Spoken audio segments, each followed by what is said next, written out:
Stop waiting. Start small, grow big. The harsh truth about wealth. Most people die with their best ideas still locked inside them. Not because they weren't smart enough, and not because they didn't have the talent, but because they were waiting for a sign that never came. We tell ourselves, I'll start when I have more money. I'll start when I have more time.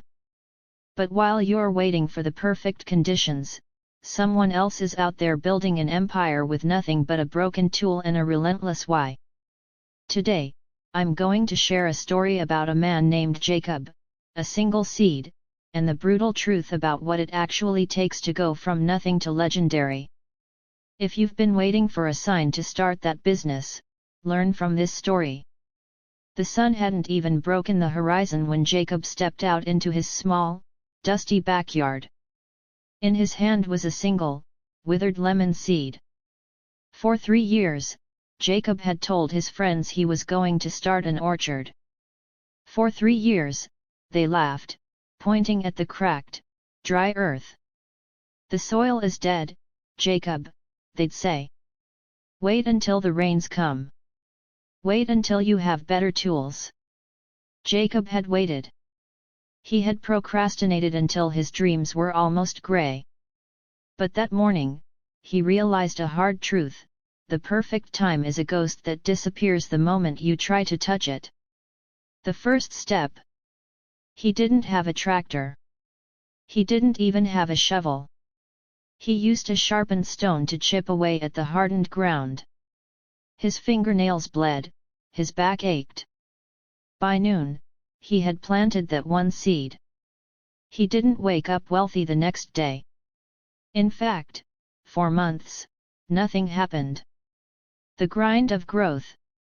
Growing a business isn't a leap, it's a crawl. Jacob spent his evenings hauling buckets of water from a mile away. When the first sprout appeared, he didn't celebrate by resting. He used the momentum to plant 10 more. Year 1, he sold lemons from a wooden crate by the road.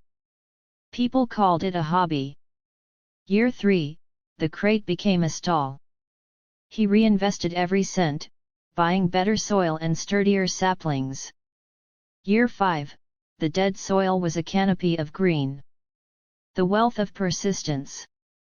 True wealth wasn't just the money in his bank account, it was the system he had built.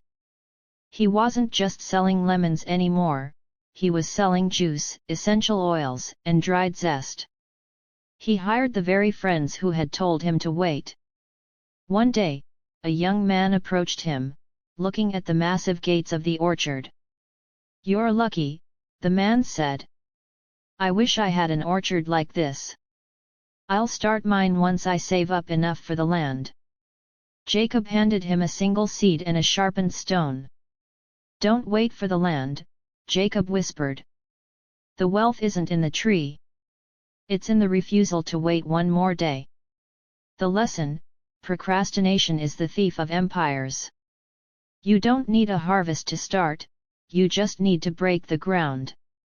Jacob didn't get rich because he had a green thumb, he got rich because he stopped making excuses for why the dirt was too hard. Wealth isn't a lottery win, it's the compound interest of your sweat, your late nights, and your refusal to quit when the fruit hasn't shown up yet. Your orchard, that business, that brand, that dream is currently trapped inside a seed.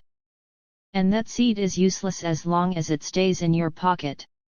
Stop waiting for the rain. Grab your stone. Dig the hole. Start today. Because a year from now, you're going to wish you had started today. Please comment, like, subscribe and share.